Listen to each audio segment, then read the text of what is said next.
আসসালামু আলাইকুম রহমতুল্লাহ। SSC higher math chapter 8.2 এর 5 নম্বর পর্বে সবাইকে স্বাগতম। আজকের পর্বে আমরা 19 6 নম্বর এর ক এবং খ এই দুইটা অঙ্ককে সিলেক্ট করেছি। ক নম্বরে বলা আছে tan a plus cot a equal sec a dot cosec a, এবং খ নম্বরে বলা আছে রুটের মধ্যে 1 plus cos theta divide by 1 minus cos theta equal cosec theta plus 4 theta equal রুটের মধ্যে sec theta plus 1 divided by sec theta minus 1। এখানে যে দুইটা অভেদ দেয়া আছে এই অভেদ দুইটাকে আমাদেরকে প্রুফ করতে বলা হয়েছে। তাহলে আমরা প্রুফ করার জন্য এক নম্বর সমাধানের জন্য আমরা লেফট হ্যান্ড সাইড ধরে রাইট হ্যান্ড সাইডকে প্রুফ করে ফেলব। আমাদের লেফট হ্যান্ড সাইড দেয়া আছে tan a plus cot a। এখন এখানে এই যে tan a এবং cot a এর যে বেসিক যে ফর্মুলা ছিল ওই বেসিক ফর্মুলা থেকে আমরা জানি যে tan এর পরিবর্তে আমরা লিখতে পারি 1 বাই cot a, এবং আরেকটা ফর্মুলা ছিল sin a divided by cos a, এবং এই cot এর আরেকটা বেসিক ফর্মুলা থেকে আমরা জানি cot a ইকুয়াল ছিল 1 বাই tan a, এবং এর আরেকটা ফর্মুলা ছিল cos a ডিভাইডেড বাই হচ্ছে sin a।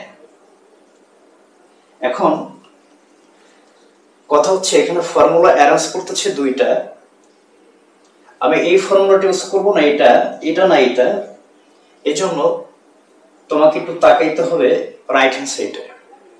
দেখো রাইট হ্যান্ড সাইডে আমার আছে sec a dot cosec a।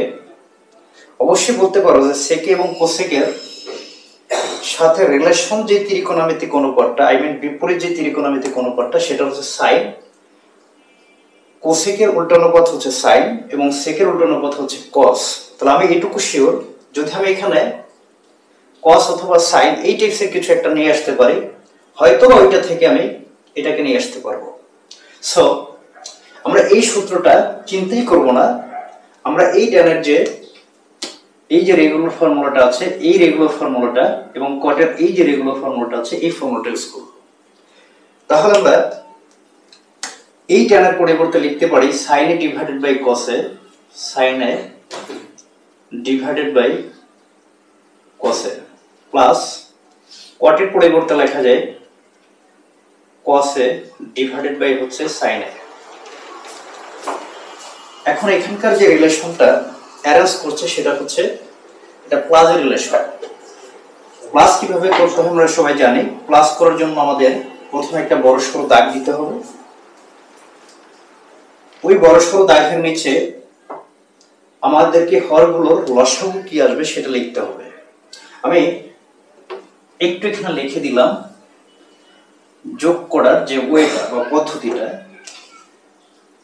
মাথায় রাখবা। প্রথমে হরগুলোর লসাগু বের করতে হবে, ওই লসাগুকে ভাগ করতে হবে হর দ্বারা, ভাগ করার পর একটা রেজাল্ট পাবে, ওই রেজাল্টের সাথে লবকে গুণ করতে হবে। তাহলে এখানে cos এবং sin a এর লসাগু হবে sin a dot cos a। এই লসাগুটাকে যদি এই হর দ্বারা ডিভাইড করি, cos a এবং cos a ভ্যানিশ হয়ে যাবে, থাকে আমার sin a। যে রেজাল্টটা পাবো সেটা লবের সাথে গুণ করব, sin এর সাথে যদি sin a গুণ করি তাহলে রেজাল্টটা হবে sin square a plus similarly এই লসাগুটাকে যদি এই হর দ্বারা ডিভাইড করি তাহলে sin a ভ্যানিশ হয়ে যাবে, থাকবে আমার cos a। এটা যদি লবের সাথে গুণ করি তাহলে হবে cos স্কয়ার a ইকুয়াল। আমরা এইচএসসি জেনারেল ম্যাথ চ্যাপ্টার 9 এর যে বেসিক লেকচারে ফর্মুলার যে বেসিক লেকচারটা ছিল সেখানে বলেছিলাম যে তুমি যদি sin square a plus cos square পাও কোথাও যদি তুমি এই ফরম্যাট পাও তাহলে তার পরিবর্তে ধাম করে পরিবর্তে আমরা 1 লিখে দিতে পারি। আই মিন সাইন স্কোয়ারে প্লাস কজ স্কোয়ারে এটার পরিবর্তে 1 লিখে দিতে পারি। তাহলে এই সাইন স্কোয়ারে প্লাস কজ স্কোয়ার এটার পরিবর্তে আমরা লিখে দিতে পারি 1 divided by sine a dot হচ্ছে কস এ। এখন আমি এই অনের সাথে আরেকটা অনকে চিন্তা করলাম, যা অনের সাথে আরেকটা অন গুণ আকারে আছে। কেন? অবশ্যই তার একটা রিজন আছে। কারণ এই যে 1 ডিভাইডেড বাই সাইন এ এটার পরিবর্তে আমরা লিখে দিতে পারি কোসেকে, এবং 1 বাই কস এ এতটুকুর পরিবর্তে আমরা লিখে দিতে পারি সেকে। কারণ একটু ভালো করে তাকাই দেখো যে এটাই আমাদের রিকোয়ার্ড প্রুফ ছিল, তাহলে এটা বলতে পারি আমাদের রাইট হ্যান্ড সাইড। তাহলে আমরা বলতে পারি যে অতএব left hand side equal right hand side proofed, PROV ED proofed. এখন আমরা একটু খ নম্বর অঙ্কটা কি বলেছে সেটা একটু দেখি।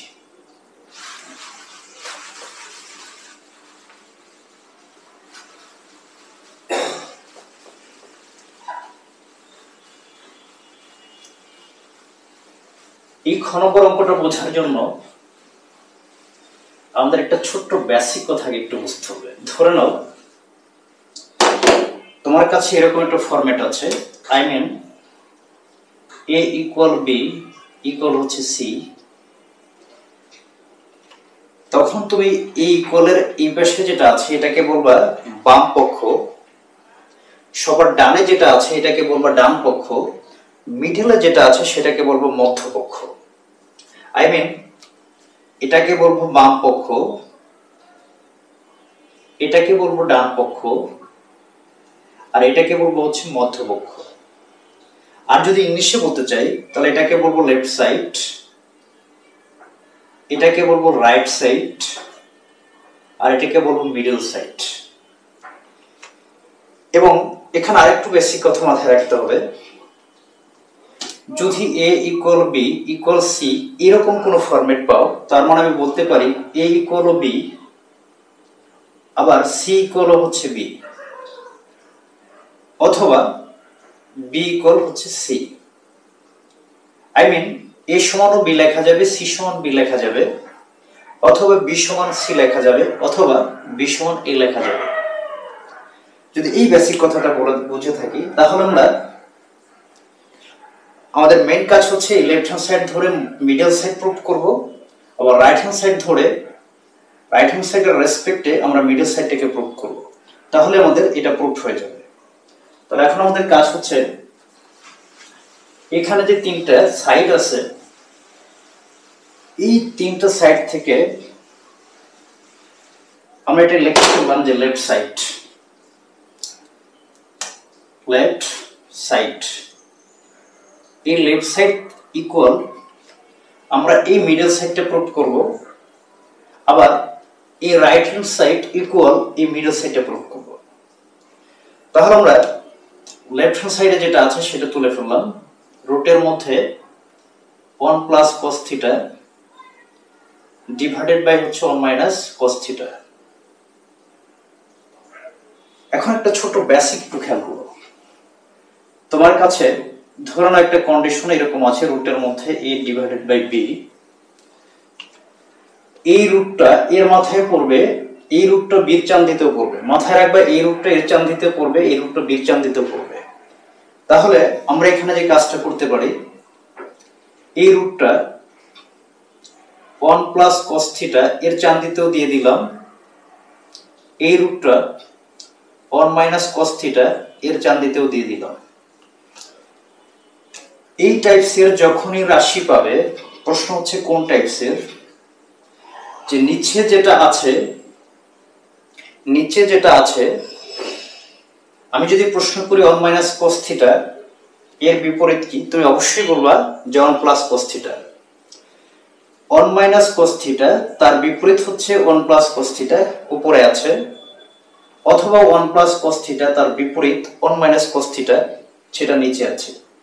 এই টাইপসের যখনই কোনো কেস পাবে তখনই তোমার কাজ হচ্ছে হরে যে থাকবে ওই হরের বিপরীত রাশি দ্বারা উপরে এবং নিচে গুণ করবে, উপরে এবং নিচে গুণ করবে। তাহলে আমরা একটা কাজ করলাম, রুটের মধ্যে 1 মাইনাস cos থিটা, যদি আমি বলি যে এটার বিপরীত কি, তুমি অবশ্যই বলবা রুটের মধ্যে 1 প্লাস cos থিটা। উপরে ছিল রুটের মধ্যে 1 প্লাস cos থিটা, আমরা এইটার বিপরীত রাশি দ্বারা যদি নিচে গুণ করি আমাদেরকে উপরেও গুণ করতে হবে 1 প্লাস cos থিটা। কারণ ম্যাথমেটিক্সের প্রপার্টি বলে তোমার প্রয়োজন স্বার্থে বা প্রয়োজনে তুমি যদি নিচে সামথিং গুণ করো তাহলে সেটা উপরেও ওই সামথিংটাই গুণ করতে হবে। কেন? কারণ এইটা এবং এইটা আবার ভ্যানিশ হয়ে গেলে আগে যেটা আছে সেটাই থাকে। এখন আমরা একটা কাজ করলাম, ডিভিশন দাগটা দিয়ে দুইটাকে রুটের মধ্যে নিয়ে আসলাম। এজন্য এখানে একটু খেয়াল করো, ধরে নাও তোমার কাছে একটা সিস্টেম আছে রুট এ, আরেকটা সিস্টেম আছে রুট বি। তুমি একটা কাজ করলা, একটা বড়সড় রুট দিয়ে এই বড়সড় রুটের মধ্যে এ কেও নিয়ে আসলা, বি কেও নিয়ে আসলা, এবং এটা নিয়ে আসা যায়। কারণ আমি কিছুক্ষণ আগে বলেছিলাম এই রুটটা এর চান দিতেও পড়বে, এই রুটের চান দিতেও পড়বে। তার মানে এটা বলা যে এই কথা, এই ফরম্যাটটা বলা একই কথা। তাহলে আমি একটা বড়সড় রুট দিলাম, একটা রুটের মধ্যে 1 প্লাস cos থিটা এবং এই যে 1 প্লাস cos থিটা আছে দুটোকে নিয়ে আসলাম। সিমিলারলি এখানেও 1 মাইনাস cos থিটা ডট এখানে আছে 1 প্লাস cos থিটা, দুটোকে রুটের মধ্যে নিয়ে আসলাম, ইকুয়াল। এখন ধরে নাও আমি যদি বলি যে x এর সাথে x গুণ করলে কি হবে, তুমি বলবো 100% x স্কয়ার হবে। সিমিলারলি এখানে 1 প্লাস cos থিটাকে তুমি ওইরকম x মনে করো, আর এখানে 1 প্লাস cos থিটাকে x মনে করো, তাহলে 1 plus cos theta into 1 plus cos theta, এটাকে 100% 1 প্লাস cos থিটা তার মধ্যে হোল স্কয়ার লেখা যায়, আর রুট যেভাবে আছে রুট রুটের মতো করে থাকবে। আর এখানে একটু ভালো করে তাকাই দেখো, এটাকে যদি তুমি মনে মনে a ভাবো আর এটাকে যদি b ভাবো, ভেবে নাও যে কিছুক্ষণের জন্য a এবং a, কিছুক্ষণের জন্য b, a তারপরে a হচ্ছে b, তাহলে স্ট্রেট একটা রুটের মধ্যে ফর্মুলা পড়ে যায়। ফর্মুলাটা হচ্ছে a minus b into a plus b।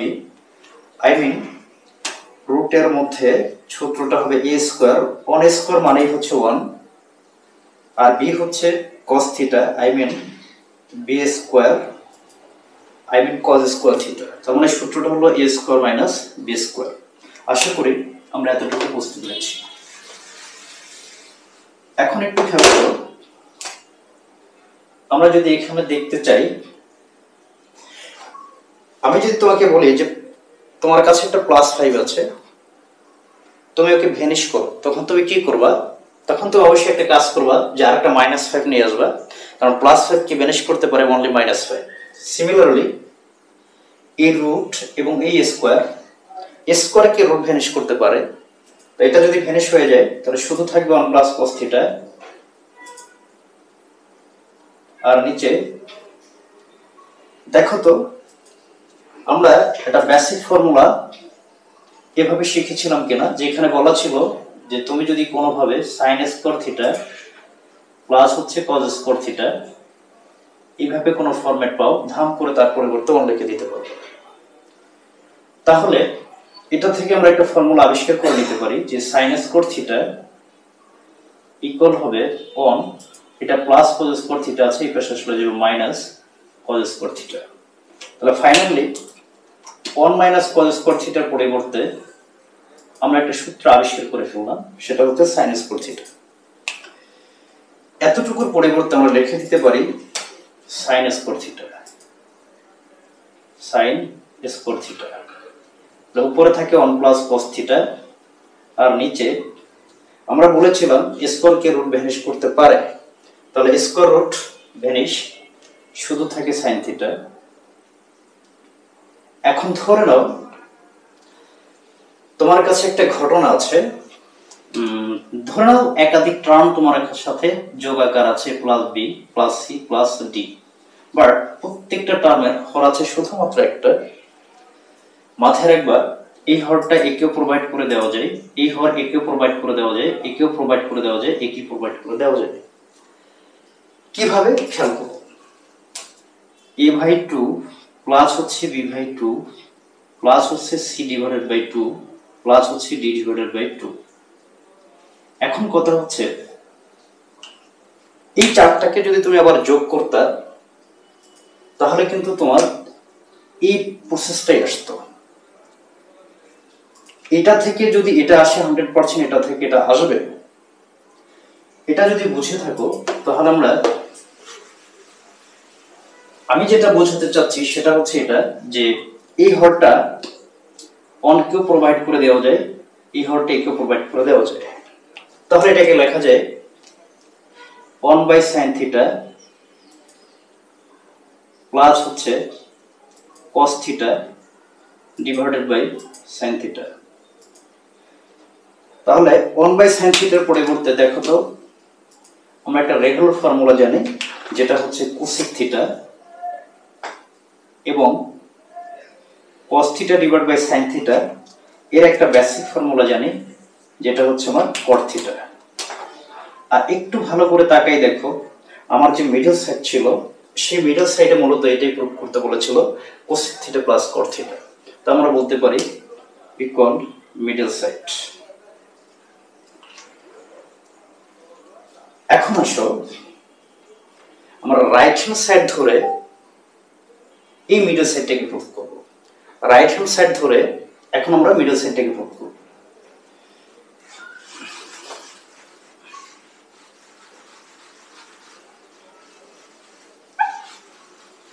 তাহলে আমরা এখন লিখব রাইট হ্যান্ড সাইড। এখন লিখব রাইট হ্যান্ড সাইড। আমাদের রাইট হ্যান্ড সাইড দেয়া আছে রুটের মধ্যে, right hand side or right side যেভাবে লেখো, রুটের মধ্যে sec থিটা প্লাস 1 আর নিচে আছে sec থিটা মাইনাস 1। এখানে আর বেসিক নিয়ে এত বেশি কথা বলবো না, কারণ ওই পিছনে অনেক কথা বলেছি। এখন খেয়াল করে দেখো, আমি বলেছিলাম নিচে যেটা আছে, আগে একটা কাজ করো, রুটটাকে দুইটাকে প্রোভাইড করে দাও। তাহলে আমরা, আর যদি কেউ না চাও যে আমি রুটটাকে প্রোভাইড করব না, এইভাবেই করে যাব, তাতে অঙ্কটা হবে এবং তাতে আর অঙ্কটা সহজ হবে। তবে আমি রুটটাকে প্রোভাইড করে দিয়েটাই শেখাচ্ছি। কিরকম, যে এই রুটটা, আচ্ছা যেহেতু আমরা রুটকে প্রোভাইড করে দিয়ে এর আগেরটা করেছি, এখন যদি আমি রুটকে প্রোভাইড করে না দিয়ে করি, দেখো সেটা আরো সহজ হয়। কিভাবে, আমি বড়সড় রুট দিয়ে দিলাম, উপরে আমার sec থিটা প্লাস 1 ছিল, যেভাবে আছে রেখে দিলাম, আর নিচে sec থিটা মাইনাস 1 যেভাবে আছে রেখে দিলাম। আমি বলেছিলাম যদি তোমার কাছে এই টাইপসের কোনো প্রবলেম থাকে যে sec theta minus 1, okay question করো ভাই তোমার বিপরীত কি, অবশ্যই সে বলবে ভাই আমার বিপরীত হচ্ছে sec থিটা প্লাস 1, অথবা sec থিটা প্লাস 1 এর বিপরীত হচ্ছে sec থিটা মাইনাস 1, এটার বিপরীত নিচে আছে বা এটার বিপরীত উপরে আছে। এই টাইপসের যখনই কেস পাবা, তখনই তোমার কাজ হচ্ছে হরে যেটা থাকবে তার বিপরীত রাশি দ্বারা উপরে নিচে গুণ করা, নিচে যেটা থাকবে তার বিপরীত রাশি দ্বারা উপরে নিচে গুণ করা। তাহলে sec থিটা মাইনাস 1 এর বিপরীত রাশি হচ্ছে sec থিটা প্লাস 1, এবং নিচেও সেটা আমাকে গুণ করতে হবে sec থিটা প্লাস 1 ইকুয়াল বড়সড় রুট দিয়ে ফেললাম। এখন sec theta plus 1 sec theta plus 1 আর বুঝালাম না, এর আগে বুঝিয়েছি। তাহলে আমরা এটাকে ডাইরেক্ট লিখতে পারি sec থিটা প্লাস 1 তার মাথায় হলো স্কয়ার, আর এখানে সূত্র পড়ে যায় minus b plus b, I mean a square minus b square. ওয়ানের উপর স্কোয়ার দেওয়া যায় কথা না দেয় একই কথা। এখন খেয়াল করো, আমরা বেসিক একটা ফর্মুলা জানি যে sec square theta minus tan square theta equal 1 লেখা যায়। যদি তুমি কোথাও sec square theta minus tan square theta পাও, তাহলে তার পরিবর্তে হাম করে 1 লেখা যায়। তাহলে এটা থেকে আমরা একটা সূত্র আবিষ্কার করে নিতে পারি, সেটা হচ্ছে sec স্কোয়ার থিটা, এটা প্লাস 1 আছে, মাইনাস 1 করে এই পাশে নিয়ে আসলাম, আর মাইনাস tan স্কোয়ার থিটা এটাকে প্লাস করে এই পাশে নিয়ে গেলাম। এখানে একটু সুন্দর করে একটা বক্স করে ফেললাম, কারণ আমরা এখন বলতে পারি যে এই sec স্কয়ার থিটা মাইনাস 1 বলা যায় কথা, tan স্কয়ার থিটা বলা একই কথা। তাহলে বড় সরো একটা রুট দিলাম, আর এখানে হচ্ছে sec থিটা প্লাস 1 তার মাথায় স্কয়ার, আর এইটুকুর পরিবর্তে লেখা যায় tan square theta, tan square theta. এখন একটু ভালো করে তাকিয়ে দেখো, আমরা বলেছিলাম স্কয়ারকে ব্যানিশ করতে পারে রুট, তাহলে এই রুটটা sec থিটা প্লাস 1 এর চান্দিতেও পড়বে, আবার tan স্কয়ার থিটা এর চান্দিতেও পড়বে। এটার চান্দিতে অটোমেটিক একটা স্কয়ার আছে, তাহলে এই রুট এবং এই স্কয়ার ব্যানিশ হয়ে যাবে। আবার এই রুটটা যদি tan স্কয়ার থিটার মাথায় পড়ে, তাহলে এই রুট এবং এই স্কয়ার ব্যানিশ হয়ে যাবে। ফাইনালি থাকবে হচ্ছে আমাদের sec থিটা প্লাস 1 আর নিচে থাকবে tan থিটা। এর আগে আমি বুঝিয়েছিলাম, যদি একাধিক টার্ম লবে যোগ আকারে থাকে এবং তার হর যদি শুধু একটা থাকে, তখন এই হরটা একেও প্রোভাইড করে দেওয়া যায়, এই হরটা একেও প্রোভাইড করে দেওয়া যায়। আর আমরা হরটাকে প্রোভাইড করে দিই, তাহলে আমরা লিখতে পারি sec theta divided by tan theta plus 1 by tan theta. এখন sec এর যে regular formula 1 by cos, tan এর যে regular formula sin by cos সেটা ইউজ করলাম, আর 1 বাই tan থিটার পরিবর্তে আমরা লিখতে পারি cot থিটা। এখন আমরা সবাই জানি যে এই দাগটা মানেই হচ্ছে ভাগ। একটা ভগ্নাংশের সাথে যদি অন্য একটা ভগ্নাংশ ভাগ করতে চাই, উপরে ভগ্নাংশটা ঠিক থাকবে, I mean 1 by cos theta ঠিক থাকবে, গুণ হয়ে নিচের ভগ্নাংশটা উল্টে যাবে, আই মিন cos থিটা উপরে যাবে আর নিচে sin থিটা চলে আসবে, প্লাস হচ্ছে cot থিটা ইকুয়াল এই cos থিটা কেটে যাবে, তাহলে হবে 1 বাই sin থিটা প্লাস হচ্ছে cot theta. 1 by sin theta মানেই হচ্ছে আমরা জানি cosec theta plus cot theta. এটা হচ্ছে আমাদের মিডল সাইড। তাহলে দেখো, লেফট হ্যান্ড সাইড ধরে আমরা একবার মিডল সাইড প্রুভ করেছিলাম, আবার রাইট সাইড ধরে আমরা একবার মিডল সাইড প্রুভ করেছি। সুতরাং আমরা বলতে পারি left side equal middle side equal right side. I mean আমি এট ফার্স্ট যে বেসিকটা বলেছিলাম, ওই বেসিক থেকে আমরা বলতে পারি যে এটা সমানও এটা লেখা যাবে, আবার এটা সমানও এটা লেখা যাবে। তাহলে আমরা এটা প্রুভ করে ফেলেছি। এটাই হচ্ছে আমাদের প্রুফ। Thank you. আজকে পর্যন্তই। পরবর্তী ভিডিওগুলো পাওয়ার জন্য অবশ্যই আমাদের চ্যানেলটা সাবস্ক্রাইব করে রাখবা। Thank you. আল্লাহ হাফেজ।